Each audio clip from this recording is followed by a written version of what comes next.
Hello guys, Assalamualaikum. Welcome back to the segment. Nama aku Hafiz dan kepada siapa yang masih belum subscribe, aku harap korang boleh tekan butang subscribe, dan kepada siapa yang dah subscribe, thank you so much guys for subscribing. So guys, sebelum kita mula, aku just nak remind pada korang yang kita dah available di Spotify, Apple Podcast dan also di Google Podcast. Korang boleh cari The Segment Podcast. Malam ni guys, malam collaboration. It's a very special collaboration for me. Tapi sebelum tu guys, jom kita layan the intro.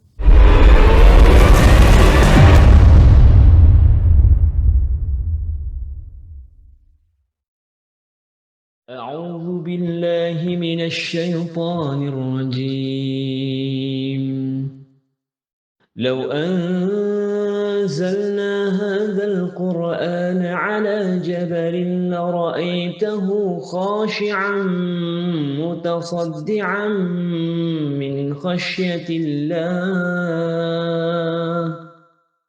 وتلك الأمثال نضربها للناس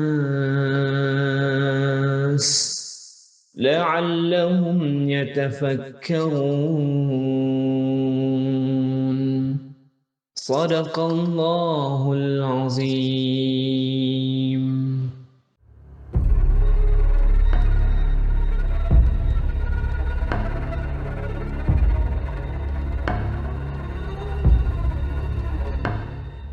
Okay guys, welcome back. So macam aku cakapkan tadi, malam ni adalah malam collaboration and it's a very, orang kata it's a very special episode for me sebabkan aku menganggap brother ni sebagai satu idola aku in regards to telling horror stories. Alright?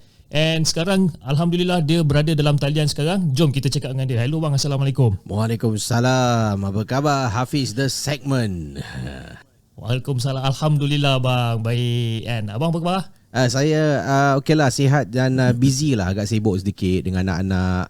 Sekarang ni tengah COVID, habis home based learning, macam tu lah. Ya. Yeah.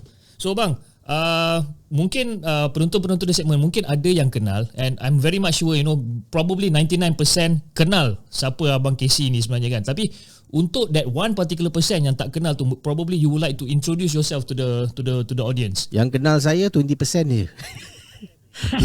lagi 80% belum kenal, insyaAllah lah dalam segmen ni bersama dengan The Segment kita boleh kenal-kenal lah. Terutama sekali Casey nak ucapkan terima kasih kepada Hafiz daripada The Segment yang sudi menjemput Casey kan. Dan saya tengok Hafiz pun The Segment ni pun semakin berkembang lah dari segi subscriber, dari segi konten. Jadi baguslah. Saya suka tengok lah meriahkan konten-konten di YouTube tu sendiri. Jadi terima kasih kerana menjemput Casey untuk berkongsi kisah mungkin di Temu Bual. Dan saya nak perkenalkan diri saya ni. Saya adalah seorang sebelum ni saya adalah seorang DJ radio di Singapura lah. Okay. Jadi selama nak dekat hampir 20 tahun saya buat DJ radio. Jadi pada tahun 2016 saya dengan isteri saya kedua-duanya DJ radio dekat Singapura. Kita terfikirlah macam kalau kita tinggalkan radio buat konten full time sepenuh masa di media sosial ni, boleh tak kita menyara keluarga kita kan? So fikir dan fast forward, Alhamdulillah segala urusan dipermudahkan oleh Allah. Ini pun atas doa-doa followers, subscriber kan. Dan daripada tahun 2016 kita hanya angan-angan, tahun 2020 kita full force hinggalah sekarang ini 2021 saya dan isteri dah pun menjadi content creator sepenuh masa. Alhamdulillah. So bang, macam mana dia punya journey untuk jadi content creator sepenuh masa ni? Dia punya cabaran tu macam mana? Sebab yalah, bila kita kerja dengan office 9 to 5, basically it's just 9 to 5 lah. After 5 you just don't bother about your work kan. Tapi bila you jadi content creator ni kan, so what is the difference basically? Okey, pada mulanya yang nak buat saya keluar daripada radio, orang kalau tanya, kau ni asal tinggalkan radio Wah, dia kira iron rice bowl lah, gaji baik lah, ada all those perks lah yang ada kaitan dengan dunia radio ni kan. Right. Kita nak kebebasan dari segi konten yang kita nak lakukan. Sebab dekat radio ni kita ada kena ikut peraturan kan, tak boleh cakap pasal tu, tak boleh cakap pasal ni, satu. Yang kedua, jadual waktu agak dikawal oleh waktu kerja saya tu dikawal oleh waktu masuk dengan waktu balik. Dan saya ada anak kecil 2 orang dan saya permanent shift malam. Hari-hari buat cerita hantu, misteri jam 12 dululah. tu dekat radio. Yep. Kan hari-hari cerita hantu, balik rumah dah pukul 3 pagi, anak semua dah tidur. Nanti bangun pagi nak hantar anak sekolah, pukul 6.30 dah bangun. Kan jadi saya punya tidur tu dalam masa yang singkat lah, 3 jam gitu tidur. Dan ini dah berterusan kerana anak saya pada waktu itu dah usia mungkin 5-6 tahun macam tu lah. So kalau saya tak ubah, saya akan nanti letih dan saya akan banyak kerugian lah dari segi apa yang saya nak capai impian. Dan saya ni bukanlah muda sangat saya pun dah agak berusia sikit tapi young at heart Young at heart. Itu yang paling penting Age basically is just a number Betul. Jadi bila saya dengan isteri saya tanya isteri lah, ni sekarang 2016 ni kita tengok banyak YouTuber yang berjaya, tapi pada waktu itu contoh-contoh YouTuber yang berjaya kebanyakan dari barat, dari Amerika, dari Eropah. So bila Amerika dengan Eropah ni mereka berjaya, kita tak boleh nak sangat jadikan mereka sebagai satu kayu ukur kerana lain konten mereka, bahasa mereka bahasa Inggeris kan. Jadi saya cubalah tengok konten daripada Indonesia, dan saya bila tengok konten creator dari Indonesia khususnya pada waktu tu tengah betul-betul meletup lah. Saya terpanggil lah bila tengok orang ni dia kerja sebagai petani kan, kemudian dia buat konten, dia punya subscriber sampai jutaan, rumah dia rumah kayu sampai jadi rumah batu kerana dia buat konten, dan ini menjadi pembangkit semangat untuk saya. So saya cakap biar saya keluar dululah, isteri saya masih kekal dekat dalam. Saya keluar, saya test market dulu, saya tengok macam mana. Dan saya pun ada tanyalah subscriber follower saya yang pada waktu itu yang tak begitu ramai. Saya tanya kalau saya keluar radio support tak. Semua kata pergi ke si, kita support, kita doakan. Jadi itulah yang antaranya membuat saya rasa berani untuk keluar. Dan sebelum saya keluar tu, saya dah buat eksperimen dulu. Jadi pada tahun 2017 saya buat konten cerita dalam kereta. Saya rekod, saya drive waktu malam dan saya memandu sambil saya bercerita. Saya pergi tempat seram, saya ceritakan tentang tempat tu, dan itu adalah 20 episod macam tu lah. 20 episod. Hari-hari saya rekod, saya edit, saya upload. Rekod, edit, upload. Dan dia tak macam saya rekod hari ni sebulan sekali Dia setiap 3-4 hari macam tu saya akan release satu video. Dan ini saya nak kejar algoritma daripada video-video YouTube yang saya tonton katanya kita mesti beat the algoritma dan YouTube akan recommend channel. Dan alhamdulillah saya bertungkus lumus dalam setahun tu untuk buat video non-stop. Saya penat, muka saya dah macam zombie. Tapi berhasil berhasil. Bila nampak income tu masuk sedikit demi sedikit dan saya yakin yang saya boleh sara anak isteri saya. Alhamdulillah sampai hari ini. Dan kemudian 5 bulan yang lalu isteri saya pun tinggalkan radio, dan sekarang ini dah full time. Kita dah ada studio sendiri. Kita buat konten dekat studio ni. Kita buat macam-macam rancangan lah, dan akan ada lagi banyak rancangan selain pada cerita hantu. Alhamdulillah bang. Kan? So basically orang kata itu kira langkah kanan lah untuk tinggalkan dunia radio dan buat orang kata full time in regards to content creating lah So bang, tadi masa ada abang cerita pasal masa abang bekerja dekat radio cerita hantu malam-malam setiap hari pukul 12 malam balik pukul 3-4 pagi So basically dekat dalam the segment basically malam podcast ataupun malam collaboration kita dengan YouTuber lain, kebanyakannya diorang akan menceritakan tentang diorang punya pengalaman kisah seram yang diorang hadapi selama ni lah. So untuk Abang Casey, abang ada tak pengalaman seram yang tersendiri yang mungkin abang tak pernah share dekat mana-mana, tapi mungkin malam ni abang nak share dekat the segment? Saya sebenarnya ada pengalaman seram, saya tak banyak sangat. Tapi saya pernah buat kerja-kerja seram. Yang mana saya pernah satu kali tu kalau saya buat cerita seram di radio tu, saya pernah saya suka cuba benda-benda baru. Jadi saya dalam kereta tu, saya drive keluar ketika live ni, tengah live show ni. Saya nekat tinggalkan stesen radio tu. Kalaulah radio tu dia punya muzik dia mati ke, telefon saya terputus, habis bos saya akan marah. Betul. Jadi saya nekat, saya dah set. Jadi saya set tu maknanya audio tu dia ada audio lah, background music tu kan all the way bunyi. Sebab radio ni kalau dia mati je, tak ada signal apa-apa, dia akan dipanggil dead air. Bila dead air masuk je, dia akan main backup player. Once dia masuk backup player, bos akan dapat tahu, orang atas akan dapat tahu, dan saya boleh kena demerit point kan. So bila saya keluar tu saya dah set lah, ada set music kan. Okay, music latar dia saya set untuk 30 minit. Kemudian ada masuk lagu sikit, masuk lagu ni. So saya dah tahu, okay, saya nak keluar pergi tempat ni, dalam masa berapa minit saya kena sampai, saya kena cakap datang balik. So waktu tu saya keluar, saya pergi kubur Cina tau. Dia dekat sangat dengan tempat saya kerja. Saya drive masuk kereta kan, saya dah dalam kereta saya on radio. Jadi dia tak macam YouTube atau Facebook, kadang-kadang dia ada delay Yang ini kira dia tak ada delay langsung. Dia on radio dekat kereta boleh dengar. Okay, music tengah main. Saya waktu tu pakai phone dan kemudian saya pakai earpiece lah, tengah cakap. Okay, sekarang saya tengah berjalan. Dia zaman saya buat ni, dia belum ada YouTube atau Facebook live, belum ada lagi.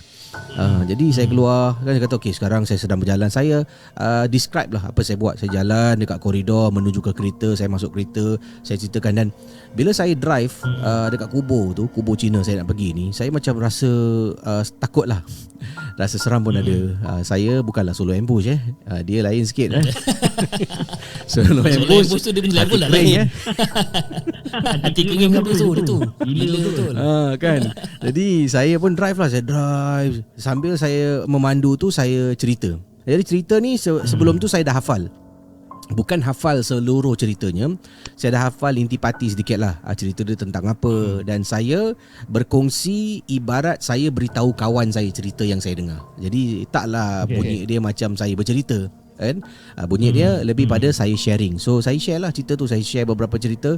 Sampai dekat kawasan kubur Cina, bila nak memandu dalam, tiba-tiba saya ternampak dekat tepi jalan ni ada satu nyonya tengah macam ini saya tak share dengan orang dia dekat tepi jalan ni, nyonya ni tengah berdiri memandang ke arah kubur. Saya tengah drive, apa nyonya ni buat malam kat sini So apa yang buat saya tak takut apabila saya cakap, kalaulah saya boleh datang kubur malam-malam buat kerja ni, takkanlah orang lain tak boleh buat kan. So mungkin dia datang, dia ziarah ataupun bersihkan kubur ke. Saya fikir positif lah. Masalahnya bila saya dah lepas nyonya yang diri kat tepi kubur tu, tepi jalan tu, saya dah masuk tau. Depan tu ada satu pintu gerbang. Pintu gerbang dia besar. Lepas pintu gerbang tu dia ada macam roundabout. Anda bayangkan situasi kawasan tu, dia pukul 12 lebih tengah malam. Sebelah kiri kawasan Semak Samun, sebelah kanan adalah deretan kubur-kubur Cina. Kubur Cina lama dia bukan kubur Cina yang sekarang ni semua teratur kan. Ini lama. Ada yang atas bukit, bawah pokok, dekat tepi, macam tu lah. Jadi nyonya tu kat tepi. Saya dah lepas nyonya tu, saya drive, kemudian saya tengoklah cermin pandang belakang. Bila saya check cermin pandang belakang, dia dah tak ada lah.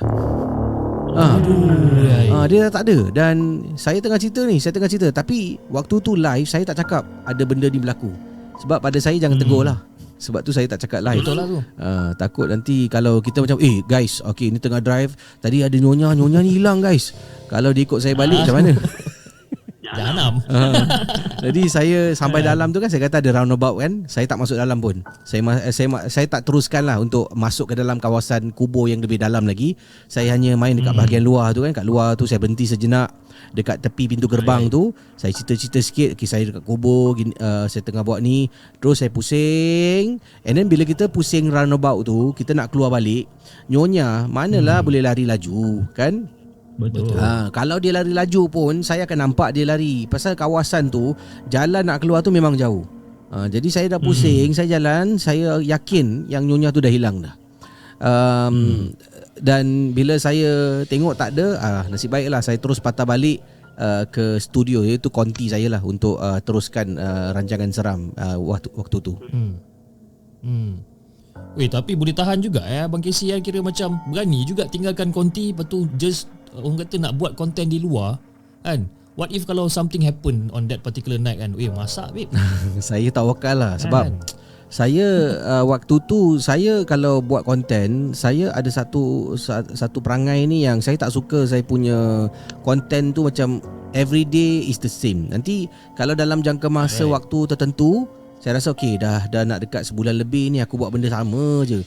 I have to think something. Saya keluar buat outdoor, saya mungkin interview orang. So just to tukar sikit lah, dan kasih belanja sikit benda yang lain. So dekat radio macam tu lah. Jadi bila saya hari-hari cerita seram, saya belanja sesuatu lah. So bila saya balik tu, ada 2 kereta dekat luar kawasan radio tu tengah tunggu. Mungkin mereka nak check lah betul ke si Casey ni keluar. Dan saya sempat keluar bersalaman dan cakap apa ni, mungkin bertegur dengan 2 fan waktu itulah rancangan radio tu, dan terus masuk dan sambung cerita. Dan satu lagi dekat radio yang saya kerja ni berlaku dekat stesen radio yang lama tau. Sekarang dia dah pindah ke tempat yang baru lah, yang lebih modern sikit, yang lebih canggih dan cantik. Dulu kawasan tu bawah tanah tu adalah kubur Cina, Caldecott Hill. Situ memang kubur Cina famous. Dan ada beberapa kawan-kawan saya pun pernah ceritakan kena ganggu. Dan salah seorang DJ yang mengendalikan rancangan stesen radio Inggeris, dia pernah sedang bekerja, tiba-tiba katanya ini yang diceritakan pada saya ni adalah uncle technician lah. Uncle technician ni datang dan dia cakap dengan saya lah, kata, kau ni buat cerita hantu malam-malam berani kau dekat radio. So dia kata, dan tiba-tiba saya tengah buat live ni, dia kata, kau tahu tak kau punya konti sekarang ni, yang studio kau sekarang ni dulu berantu tau. Ada satu DJ ni, dia tu dulu tengah buat live, tiba-tiba dia panggil aku datang suruh temankan dia sampai pukul 2 pagi. Sebab kata uncle tu, DJ wanita tu sedang berbual-bual, tiba-tiba ada budak-budak lari menyangkung depan dia. Weh Allah. Budak Cina lari menyangkung depan dia, dan dia terperanjat lah melihat susuk tubuh tu kan. Dia sambung main lagu, lepas tu dia letak headphone dia keluar, dia pergi dekat, dia panggil master control room pada waktu tu.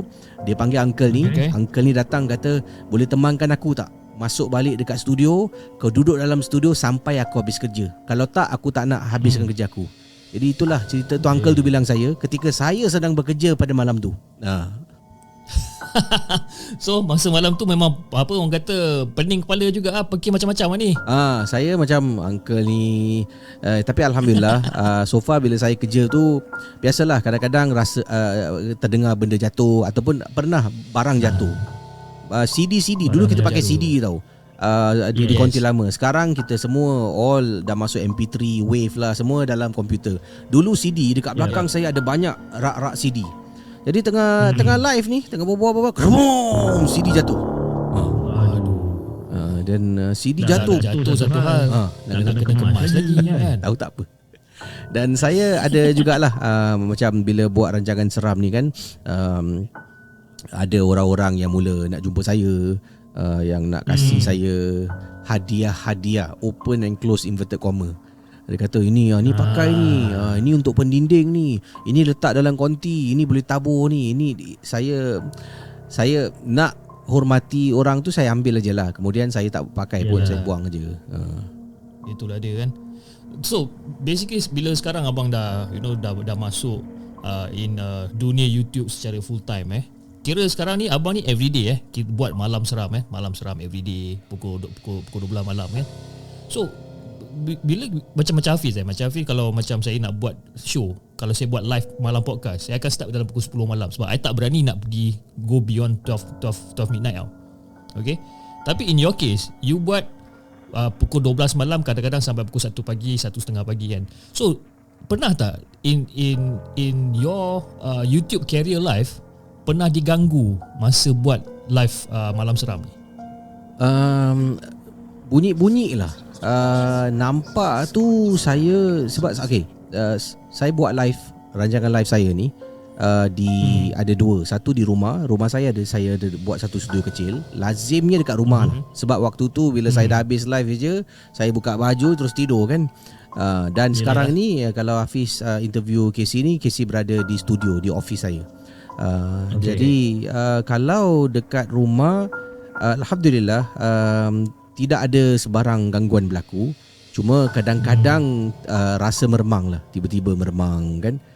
Tengah cerita-cerita, bila nak orang share tentang dia kena ganggu, ada pengalaman seram, saya akan rasa meremang. Dan lazimnya selepas saya buat live tu, saya akan main lah bacaan surah-surah kejap, sambil saya mungkin download video saya untuk dijadikan podcast pula. Macam itulah. Betul. Wah, lain macam abang punya. Tapi kira macam orang kata, abang Casey ni kira agak berani jugalah buat live pukul 12 tengah malam ke atas, sampai pukul 1:30 pagi, every day bercerita kan. And then pengalaman pelik yang abang Casey pernah ada, okay? Bukan katakan pengalaman pelik diganggu, cuma pengalaman pelik ataupun orang kata request pelik yang datang daripada peminat. Ada tak? Kira macam abang cakap tadi kan, diorang nak hantar barang dan sebagainya. Tapi adakah ini kebiasaan dalam live hidup abang sebagai content creator dekat Malam Seram? Orang nak kasih barang bukan benda yang selalu berlaku lah. Cuma kadang-kadang biasalah ada orang-orang nasihatkan supaya jangan buat tu, jangan buat ni. Sebab tu seringkali dalam rancangan saya ni, saya selalu beritahu yang rancangan saya hanya sekadar satu hiburan kan, satu perkongsian. Saya tak nak macam ini betul ni, ini betul. Dan saya tak nak terjumus dalam fake news kan. Kadang-kadang nanti kita malu sendiri rupanya yang video kita share cakap hantu, rupanya orang tengah shoot drama. Dia buat so saya tak naklah dalam terjerumus. Saya masih nak ada integriti dengan apa yang saya sampaikan, supaya kita duduk ni dengar saja pengalaman seram, dan kemungkinan pengalaman tu boleh berlaku pada sesiapa. Dan kalau cakap tentang seram tu, saya ada juga terima email yang mana dia share email dekat saya. Dia siap kirim video rakam lah seseorang ahli anggota keluarganya kena rasuk. Dan dia suruh saya share. Jadi sebagai seorang content creator, saya harus tonton lah video tu kan. Bila tonton video tu dengan headphone, dia punya meremang dia dahsyat lah. Memang amat seram sangat. Tapi oleh kerana saya ni pun mengutamakan saya harus menjaga nama saya dan juga orang-orang yang ceritanya disampaikan tu. Saya tak paparkanlah video tu sebab dia tunjuk muka kan, dan rambut dia ternampak sebab dia pakai tudung. Bila dia dalam keadaan dirasuk tu kan, rambut dia ternampak, dan saya ambil keputusan untuk tidak dedahkan video tu. Kalau nak boleh je saya kongsi video tu, mesti orang akan share jadi viral. Tapi kita mesti ada batas lah dalam apa yang kita sampaikan. Betul. Saya pernah pernah ikut perawat pergi berubat sebab saya nak tahu proses macam mana perawat menggunakan ruqyah yang dia merawat orang kena rasuk, orang yang badannya ada saka. Dan pernah depan mata saya nampak bila perawat tu merawat, dia muntah dia warna kuning, dan perawat tu pernah tunjuk dekat saya dalam tu ada macam logam. Dan logam ni dia bentuk dia macam peniti tau. Selalu orang cakap dia peniti dekat dalam. Dia bukan bentuk dia macam peniti, tapi bila kita tengok betul-betul dia macam jarum lah, panjang-panjang yang keluar daripada mulut orang tu sendiri. Dan bila saya tengok depan saya ni, saya minta izin lah ahli keluarganya cakap boleh datang, boleh tengok. Saya tengok nak tahu rawatan perubatan Islam tu macam mana. Depan mata saya bila nampak orang tu muntah, saya macam sebab bila orang tu nak muntah, dia kata sakit. Jarum tu macam nak tercocok-cocok tekak dia tau. Dan lazimnya saya tanya pada perawat ni lah. Beliau adalah seorang perawat perubatan Islam. Dia kata lazimnya tanda-tanda orang tu insya-Allah akan pulih bila dia dah mula nak muntah. Dia keluarkan benda-benda dalam badan tu kan. Dan saya pernah nampak yang perawat ni dia keluarkan barang-barang yang mana digunakan sebagai barang sihir. Dia simpan dekat dalam office dia. Dan dia kata dekat saya lah, kalau awak nak, awak bermalam lah dekat office saya. Awak boleh dengar macam-macam. Siapa nak pergi buat? Antara berani dengan tak berani. Tapi waktu tu saya pernah juga solat dekat dalam satu, dia macam klinik lah, klinik rumah kedai. Dan waktu tengah nak solat tu, tiba-tiba rasa meremang dekat dalam satu bilik yang disiapkan tu. Bilik tu memang digunakan bilik rawatan lah. Tapi alhamdulillah tak ada apa-apa yang dahsyat berlaku. Cuma itu antara pengalaman saya lah. Sebagai content creator tu, saya nak tahu cara kan, supaya dapat saya sampaikan cerita tu dengan lebih baik lagi lah. Tapi itulah abang kira macam abang kira orang kata agak bernasib baik, ataupun sebab tak boleh nak nampak benda-benda ni. Betul, benda-benda tu pun tak ada nak mengacau kan, tak ada nak macam nak menjelmakan diri ke apa kan. Itu macam alhamdulillah lah dekat situ kan. So dekat malam seram bang, malam seram selalunya kalau orang hantar email ataupun hantar voice note dan sebagainya, dia punya volume tu berapa banyak bang sebenarnya? Orang hantar voice note banyak. Cuma ada yang saya tak boleh ketengahkan, antaranya kualitinya. Sebab ada yang depan kipas, bunyi kipas lebih kuat daripada suara dia.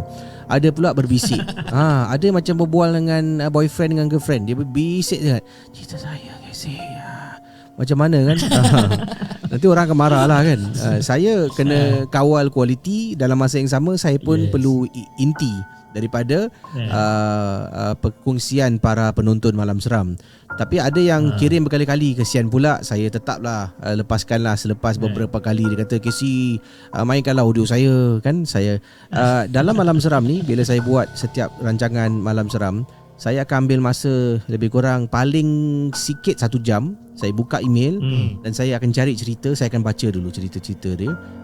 Kalau ada cerita tu macam cerita dia baik, cuma kadang-kadang hantu dia keluar awal sangat lah.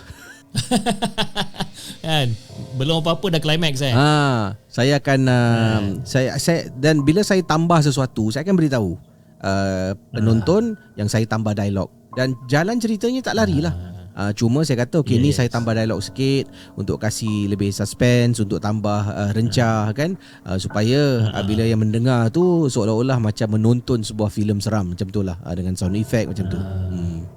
Itulah sebab saya pun nak dikatakan most of my nights lah, kebanyakannya orang kata kebiasaannya malam-malam sebelum saya tidur memang saya akan buka malam seram dulu. Kan saya akan layan cerita. Kadang-kadang nama dengar juga nama saya kena mention kat dalam video kan.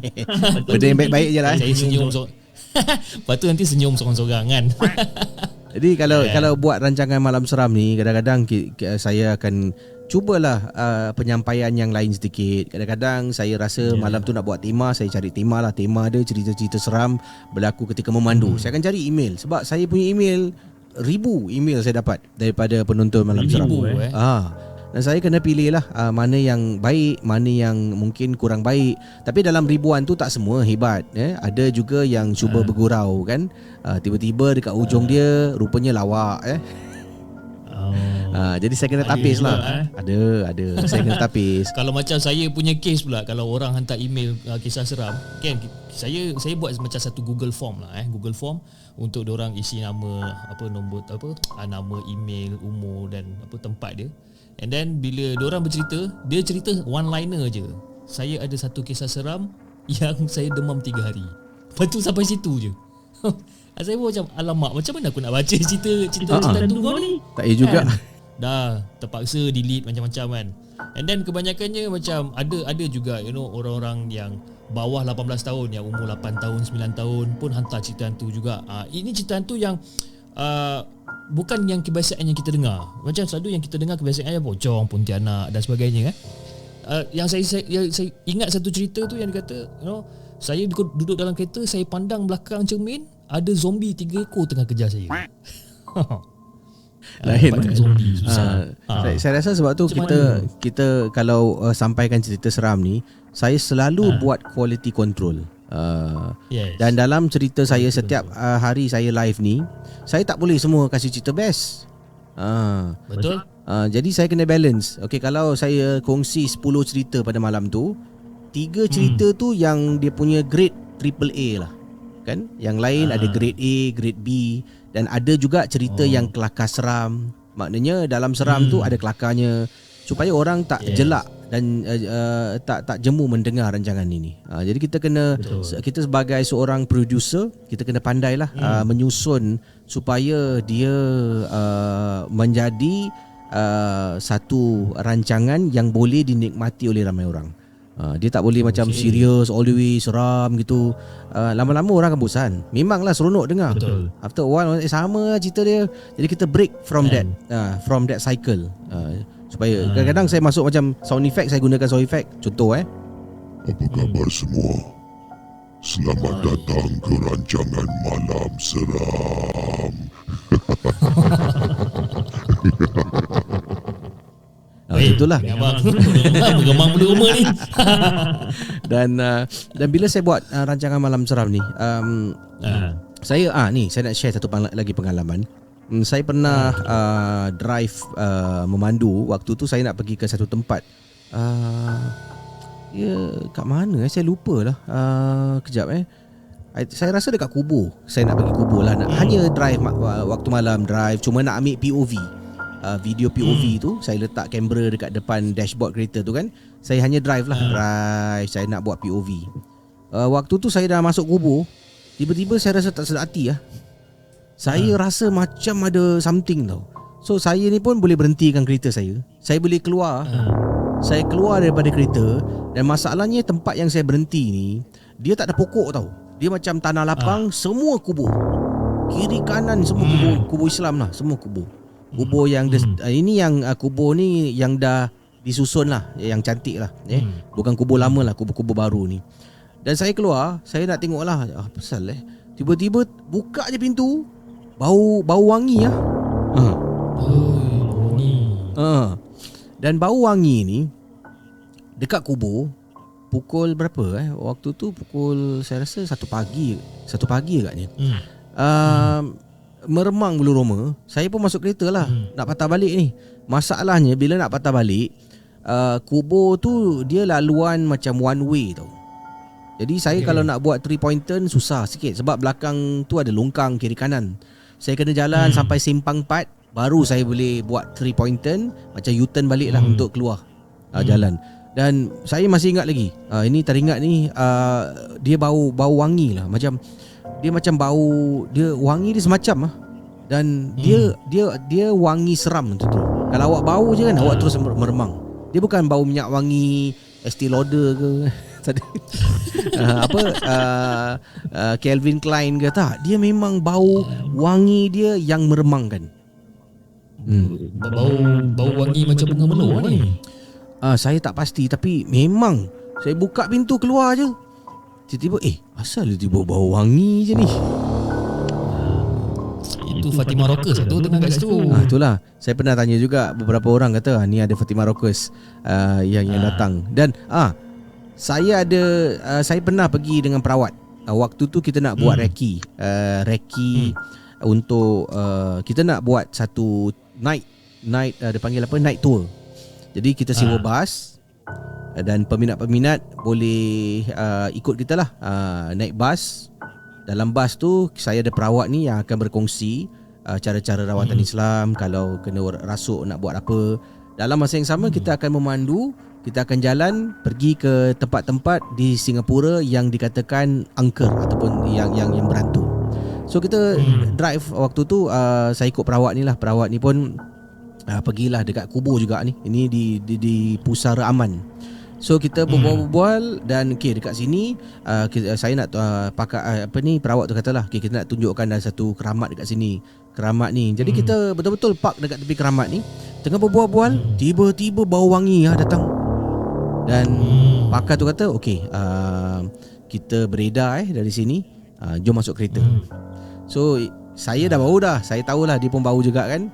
Hanya selepas kita dah clear daripada kawasan kubur tu, kita drive sampai dekat satu kawasan yang mana dah ada banyak kereta, dah ada orang kan. Waktu tu tak lewat sangat lah, dalam selepas isyak, dalam 9 lebih macam tu lah. So dah okey, baru saya tanya dia lah, nama dia Encik Kadi. Encik Kadi, asal lah tadi, bau tak tadi? Wangi kan? Dia adalah kat situ. Lebih baik kita jalan kan. Lebih baik jalan. Kalau tunggu kat situ kan benda lain tak jadi. Betul tapi itulah, saya pernah kita pernah pergi night walk. Ini di Pulau Ubin, sebuah pulau dekat Singapura. Naik boat, kita bermalam dekat situlah. Dan salah seorang peserta night walk ni, orang perempuan ni, kena gangguan dekat kawasan ladang getah di Pulau Ubin. Pulau Ubin ni dia ada satu bahagian ni ladang getah lah, peninggalan. Dia dah tak beroperasi ataupun tak berfungsi lagi lah. Cuma peninggalan ladang tu ada sebahagian kawasan tu pokok-pokok getah. Dan bila kita tengah jalan kat situ, tiba-tiba dia macam tak nak jalan lah. Orang semua dah naik van ni, dia tak nak, dia diri je kat situ. Naik. Kemudian orang report lah, Cik Kadi, ni tak nak naik van lah. So Cik Kadi dengan saya pun turun pergi dekat peserta ni lah. Dan Cik Kadi kata balik cepat, kita nak jalan ke tempat lain ni. Dan dia diri kat situ, sambil tu dia senyum, dia main rambut, dia kata, ini rumah aku nak duduk sini, kau baliklah. Saya macam ini main-main ke betul ni? Waktu tu macam memang lu rumah ni tapi saya rasa lebih confident sebab ada perawat depan saya. Jadi tak takut sangat lah. Yes. Jadi Cik Kadir cuba bercakap dan akhirnya Cik Kadir cakap dengan saya untuk kembali ke van untuk tengok para peserta yang lain kan. Jadi Cik Kadir dengan ada beberapa lagi, seorang dua lah yang sedang uruskan budak perempuan ni, dan baca dia pingsan. Jadi nasib baik ada kalau tak silap abang dia dekat situ lah. Seingat saya abang dia yang tolong dokong dia bawa masuk dalam kenderaan. Dan kita terus batalkan kita punya night tour pada malam tu untuk balik ke base camp, hantar budak ni lah. Kita cut it short kerana ada gangguan berlaku. Kita pun tak nak take the risk kan, sebab tu ada nyawa orang nyawa orang pula tu. Sebab dia punya acara ni kita panggil night walk. Untuk night walk lah, jalan malam-malam. Rasa yelah biasalah kalau jalan malam-malam kan rasa seram. Tapi ini jalan ramai-ramai. So waktu tu jalan ramai-ramai, kita tunjukkan ni kawasan Pulau Ben, ini kawasan ni. Kita pergi dekat kampung, ada sebuah kampung yang dah lama terbiar. Kampung tu hanya tinggal rumah aje, ada yang bumbung dia dah bocor. So bila lalu dekat ladang getah tu lah, bila tengah night walk tu, tiba-tiba dia tak nak naik. Orang dah naik van dah, dia tak nak naik. Suruh balik. Aku tak nak balik, ini rumahku. Kalau Hafiz dalam situasi macam tu lah, apa Hafiz buat? Kalau saya dalam situasi macam tu first of all, kita tengoklah siapa geng-geng kita ni lah. Kalau macam Abang Casey ada perawat tu lah kan. Macam kalau contohlah kita pun ada yang perawat tu, mungkin tak takut sangat. Tapi dalam masa yang sama, I will stay away lah. Kita jarakkan diri kita ni, and then saya akan duduk dalam van tu lah. Saya tak nak keluar dah. Dia seram lah. Benda-benda yang masuk badan, rasuk ni really seram. Saya dah share cerita seram ni bertahun dah dan banyak pengalaman saya pernah kongsi, daripada cerita nampak hantu, cerita keluarga kena sihir, cerita orang gunakan pelaris untuk untuk lariskan perniagaan. Ada digunakan sejenis sihir, dan kata yang kongsi ni adalah bekas pekerja. Kata queue dia mesti panjang, tapi apa yang dia ceritakan pun saya tak boleh percaya 100%, kerana dia bekas pekerja. Mungkin dia pun ada agenda-agenda nak busukkan nama orang, kan? Mungkin kan. Tapi itulah abang kan, macam kita kan, saya tak tahulah abang macam mana kan, tapi macam saya ni buat kisah seram kan, cerita hantu lah, cerita itu ini tapi saya ni penakut sebenarnya kan. Jadi ini apa yang buat Hafiz tertarik nak buat cerita perkongsian cerita seram ni? So basically dulu saya ada satu channel saya ni kira macam buat misi-misi bantuan lah misi bantuan peniaga-peniaga kecil dan sebagainya. Lepas tu kita kena PKP, kita kena MCO kan. Jadi Hafiz pun tak boleh keluar, dan Hafiz ada pernah buat channel The Segment ni lah. Tapi pada asalnya cerita The Segment ni, dia ni adalah channel yang orang kata buat gosip-gosip, cerita-cerita hangat kan, cerita-cerita makcik bawang kata kan. And then tapi when I start to think about it kan, dia macam kita nak buat cerita-cerita gosip, cerita-cerita macam ni, kita kena get our facts right lah kan. Dia punya fakta tu kena betul. Jadi kalau fakta tu salah, kita seolah-olah macam menyebar fitnah. Jadi, and then bila orang lain view, orang lain share, jadi fitnah tu makin lama makin besar. Nanti bila sampai satu hari saya dah tak ada dekat dunia ni, saya nak kena mencari balik orang yang dikatakan difitnah tu macam mana pula dekat masyarakat nanti kan. Jadi saya stop buat The Segment ni. Saya stop buat The Segment for almost 1 tahun dah saya stop. And then bulan 4 tahun ni saya reboot balik The Segment. Tapi masa saya reboot balik The Segment, sebab saya memang suka dengan cerita seram. Saya suka tengok cerita seram, tengok movie, dengar orang bercerita dan sebagainya. And then saya terfikir macam, why not kalau saya start buat cerita seram? Tapi the first starting point of The Segment, saya buat chat horror stories. Chat horror stories ni maknanya macam, Hafiz ada dua telefon. dua-dua pasang WhatsApp. Okay, satu karakter A, satu karakter B. So karakter A ni bercerita dan karakter B pun reply. And it's macam a horror stories lah. Kisah pembunuhan, kisah penculikan. Dan benda tu dapat traction. Then I was like, okay, why don't kita change and kita buat kisah seram. That's where Malam Podcast tu terhasil. Tapi masa sebelum Hafiz buat benda tu, during Hafiz dah buat benda tu, then baru Hafiz terjumpa Malam Seram. Dia macam ada Malam Seram. Dan kita pun carilah macam-macam cerita seram punya channel yang Hafiz cari. Kita ada Santai Chill, kita ada Malam Seram, there's a lot of channel. Then Hafiz buat study lah kat situ. Dan macam okay, the Malaysian people love horror stories kan. Cerita-cerita seram ni memang diorang suka kan. Then started from that point lah, Hafiz start sikit sampai sekarang lah. Jadi buat segmen seram ni macam mana? Hafiz buat di rumah ni tak ada ke rasa macam macam Hafiz tadi tanya Kisi kan, sekarang Hafiz macam mana kalau kau buat kat rumah? Ada tak rasa macam okay, ni aku tak patut baca sebab aku kat rumah? Okay, so basically to be honest Hafiz ada satu bilik dekat bawah ni. Dekat bilik bawah ni kira macam bilik ni belakang rumah lah. Seram tu. And belakang rumah ni pula is like macam kawasan lapang lah, macam yard dekat belakang rumah kan. And dekat yard ni ada satu pokok mangga besar kat situ. Alright. And memang bilik Hafiz ni kalau tingkap ni, kalau Hafiz buka tingkap ni memang menghadap pokok mangga lah. So kalau nak cakap seram, memang seram bang. Lagi-lagi kalau macam my wife, my kids semua dah tidur kat atas, no one dekat bawah ni. Memang seram. And at some certain point, dengar juga bunyi benda-benda yang kurang menyenangkan ni. Kan? Tiba-tiba dengar bunyi paip air, tiba-tiba dengar bunyi orang buka tutup pintu kan. Tapi bila kita pandang kiri kanan, kita macam tak ada benda pun. The reason why Hafiz cakap Hafiz boleh dengar sebab kita pakai monitoring headset kan. Jadi whatever sound yang masuk kat komputer, dekat mikrofon, kita boleh dengar apa. So kalau nak kata seram, memang seram bang. Memang seram. So kadang-kadang lepas dah habis buat saya punya show, saya akan take time lah. Kita akan bawa keluar memory card tu, masuk ke dalam komputer, nak load all the files. Sama. So sama. So bila dah load the files tu, I will text my wife lah, macam B, you dah tidur ke? Belum. Boleh turun bawah tak? I lapar lah nak buat Milo ke apa. Pandai cari kawan. Cari kawan lah. Kan? Kena cari kawan bang nak hidup. Kan? Tapi kadang kalau kata kalau nasib tak baik tu, bila mesej tu dia tak reply, alamak dia dah tidur ni. Kan? Jadi Hafiz buat ni as full time ke macam mana? No. Saya masih part time. Saya masih bekerja di syarikat swasta dekat KL ni. And then kira one of the biggest e-commerce platform lah dekat Malaysia dengan Singapore. So benda ni just a part time lah. But then Hafiz memang bercadang untuk swing full time. Tapi sekarang belum lagi masa dia. So tunggulah. Sebab saya nak kata risk taker ni pun bukan juga kan. Saya tak seberani Abang Casey lah, yang terus berhenti daripada konti radio, yang terus jalan macam tu je. I tak berani lagi lah. Belum berani lagi.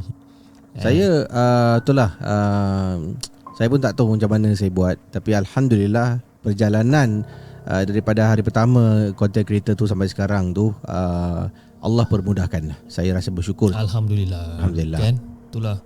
Tapi saya pun sangat-sangat beruntung bila jumpa Malam Seram. Sebabnya the format of Malam Seram and the segment boleh katakan not to say 100% identical, tidak. Tapi orang boleh tahulah, orang boleh tahu Malam Seram ni format dia macam mana, the segment format dia macam mana. And I really learn a lot lah. Saya belajar banyak sangat daripada Abang Casey punya show lah, to be honest. Terima kasih. Terima kasih sangat-sangat. Baguslah pada saya tak kisah pun kalau ada 10 rancangan sama. Sebab yang membezakan adalah penyampai. Betul. Yang A boleh macam B boleh macam C, tapi yang membezakan adalah penyampai. Ada orang follow kerana penyampai yang menyampaikan ceritanya. Ada orang kata alamak dia ni terlampau candi sangatlah. Aku tak sukalah. Aku suka yang ni yang serius sikit berbual. Dia ni terlampau bahasanya tak terkawal lah. Aku suka yang ni bahasa dia terkawal sikit. Jadi lebih banyak peluang kan. Sebenarnya lebih banyak konten yang agak serupa lagi bagus untuk algoritma sebenarnya. Jadi YouTube tahu tau, dia akan recommend kan, dan ini membantu sebenarnya algoritma. Dan dari situlah Malam Seram ni dikenali juga oleh sebahagian segelintir rakyat Malaysia. Dan rancangan ni sebenarnya ramai juga dalam rancangan Malam Seram ni yang menonton daripada Malaysia. Ramai Alhamdulillah. Di Malaysia, seingat saya lah, di Malaysia pernah dapat posisi podcast nombor 1 untuk hampir nak dekat setahun. Alhamdulillah. Ini carta Spotify lah. Spotify. Carta Spotify. Saya masa itu saya cek saya punya carta Spotify, saya yang ke 30. Wah, Alhamdulillah. Pencapaian tu. Bukan senang jauh. Tak, bukan senang. Jauh ni. Tak ada orang ingatkan senang tau. Orang selalu ingatkan senang. Jadi 30 tu kira dah itu satu pencapaian tau, Hafiz. Alhamdulillah kan. Benda tu berjaya lah orang kata. Tapi tu lah, macam dekat Singapore bila kita cerita pasal platform macam Spotify, Apple Podcast, do you guys macam Abang Casey monetize tak daripada platform ni kalau dekat Singapore? Dia monetize ni, dia kalau Spotify dia only by invitation. Maknanya dia nak you buat rancangan you dekat dia punya platform aja. Itu dia akan jumpa you. So saya taklah sampai tahap level macam tu kan. Tapi adalah sebelum COVID tu ada saya di Pelawa untuk datang ke office Spotify untuk cakap tentang podcast saya. Cuma bila tarikh temu janji tu dah ada COVID, dah ada lockdown, gedebak-gedebuk, dah lah saya pun dah tak nak teruskan lagi lah sebab dia punya date dah tukar, dia punya ni, saya pun tak apalah, mungkin bukan rezeki dekat situ. Dan bukan kalau cakap tentang the only way kita buat duit daripada podcast ni adalah daripada hosting platform. Sebab hosting platformnya selalunya benarkan untuk monetize. Saya menggunakan platform Spreaker. Okay. Right. Jadi Spreaker ni bila saya upload tu kan, siapa yang mendengar rancangan Malam Seram melalui Spreaker, yang mana tak ramai lah, akan ada monetization. Dapatlah duit sedikit, tapi tak banyak. Alhamdulillah. Tak apalah kan, janji diri kata tu rezeki lah tu kan. Alhamdulillah. So saya punya main income untuk YouTube ni adalah daripada YouTube AdSense satu, membership, orang join members untuk konten tambahan di YouTube, super chat, super sticker yang diberikan setiap malam bila saya buat live. Ini satu perkara yang orang upload video tak akan dapat, adalah super chat, super sticker. Hanya yang buat live ataupun yang premier akan dapat super chat, super sticker. Jadi bila kita buat live, orang nak berinteraksi dengan kita kan. Jadi maka itulah interaksi tu dengan subscriber very important. You must build that rapport. Kita kena pandai bertutur dengan orang kan. Kita pandai kita jangan sampai kan kita nak super chat, super sticker sangat, kita mungkin terlampau nak tolonglah, kasihlah. Kita jangan. Bila kita buat something ikhlas, saya pasti orang akan terus support, nak sokong kita. Dan antara income yang lain daripada sponsorship lah, penaja-penaja yang masuk dalam rancangan ni. Alright. Okay bang, terima kasih sangat-sangat bang, sebab sudi untuk meluangkan masa. Lebih kurang kita dah bersiaran lebih kurang dalam 45 minit sudah bersembang dengan the segmen cerita seram, cerita pasal pengalaman abang. So bang, sebelum kita mengakhiri kita punya podcast untuk malam ni, abang ada apa-apa pesanan tak untuk the segmen ataupun untuk penonton-penonton the segmen dan juga penonton-penonton Malam Seram yang tengah tonton sekarang ni? Kau silakan. Okey, terutama sekali lagi terima kasih pada Hafiz yang sudi jemput Casey. Dan inilah, dunia sekarang ni dah berubah kan. Kolaborasi antara Casey dengan Hafiz yang berada di Singapura, Casey dan Hafiz berada di Kuala Lumpur. Kita bertemu menjadi kawan melalui media sosial, melalui platform digital. Dia dah tak lagi lah orang TV, radio, itu saja. Itu traditional medium. Itu semua dah semakin hari semakin luput lah. Hanya orang yang memandu akan dengar radio dekat rumah. Kalau ada rancangan-rancangan istimewa seperti pertandingan, orang akan tonton TV lah. Tapi sekarang ini content is the way to go. Tapi bila untuk the segment, nasihat Casey adalah buat content, tapi apa yang Hafiz buat ni selama ni adalah baik. Macam sebelum ni buat segmen gosip-gosip makcik bawang kan, kemudian terasa pula nak berhenti sebabnya yalah tabur fitnah, takut sebarkan fitnah kan. Jadi begitulah. Casey buat malam seram pun, saya setiap malam saya mesti ada take away. Apakah yang saya nak penonton take away, dan saya ada sedikit nasihat, cerita-cerita daripada yang disampaikan supaya yang menonton tu ada sedikit nilai yang mereka bawa pulang ataupun sebelum mereka tidur. Jadi saya harap begitu jugalah, ada segmen terus berkembang dan bolehlah selepas ni insya-Allah interview ustaz-ustaz ke ustaz dia ilmu banyak ni. Itu. Dan terus Hafiz dapat jadikan the segment ni channel sebagai kerjaya sepenuh masa macam Casey, insya-Allah. InsyaAllah. Tapi nak buat channel kerjaya sepenuh masa ni, itu kita kena minta green light daripada madam dulu. Oh. Alah, senang je. Bawa dia pergi shopping dulu. Hasil titik peluh daripada YouTube. Bang, tiba-tiba abang belanja banyak ni. Ini duit YouTube yang Alhamdulillah. Macam kita kena tunjukkan yang yalah, setiap wanita pun inginkan satu kepastian kan. Dia sebab kalau kita dah masuk YouTube sepenuh masa ni, sama juga macam orang buat bisnes full time. Income kita ni memang tak stable lah. Kadang-kadang banyak, macam bisnes lah, kadang-kadang sikit. Jadi macam mana tu kita nak dapatkan income yang mencukupi. Jadi kena banyak venture lah, kolaborasi lah, dapat sponsorship, dan buat review, macam tu lah. InsyaAllah Hafiz satu hari nanti. InsyaAllah abang. Dan untuk penonton, jangan lupalah terus sokong sesiapa saja YouTuber yang anda minat. Yang penting sokongan anda tu, tontonan anda, kalau anda tak skip iklan tu, memang Alhamdulillah. Alhamdulillah.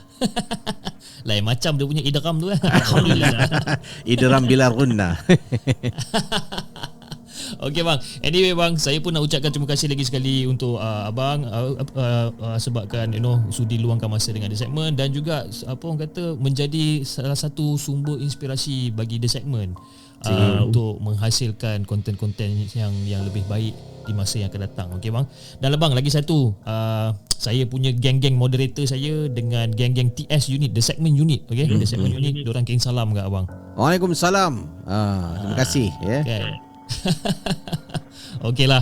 Alright guys, kepada siapa yang ingin berkongsikan kisah seram korang dengan The Segment, korang boleh hantar email kepada kami di hellosegment@gmail.com, ataupun korang boleh DM kita dekat Instagram @hellosegment. Cara yang paling senang, korang join the Discord channel. Aku tinggalkan link dekat bawah. Aku akan hantar link Discord tu dekat Abang Casey. Nanti kita tengok Abang Casey join ke tak. Okay. Alright, jangan lupa like, share dan subscribe channel The Segment, dan insyaAllah kita akan jumpa lagi on the next coming episode. Assalamualaikum. Waalaikumsalam. Alamak, lupalah nak suruh abang buat yang suara malam seram. Boleh saya buat sekarang? Saya nanti masukkan aja lah. Okeylah bang. So sebelum kita mengakhiri podcast untuk malam ni, daripada tadi kita cakap nak mengakhiri tak habis-habis lagi. Saya ada satu request lah nak buat kat abang ni sebenarnya. Apa request dia? Request tu basically bila malam seram ni kan, dia ada satu suara yang bila orang dengar je, kita tahu ini Casey ni. Tu suara trademark lah. Suara trademark tu kan. Kita nak tengok macam mana. Boleh. Ini adalah permulaan rancangan lah. Apa khabar semua para penonton, dan selamat malam seram.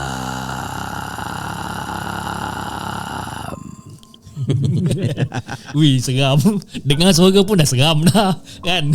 Hafiz belum tengok video saya ni. Dekat dalam gambar sebelah ada siapa. Hafiz kalau tengok video saya, Hafiz akan terperanjat nanti. I see man. Okay, alright.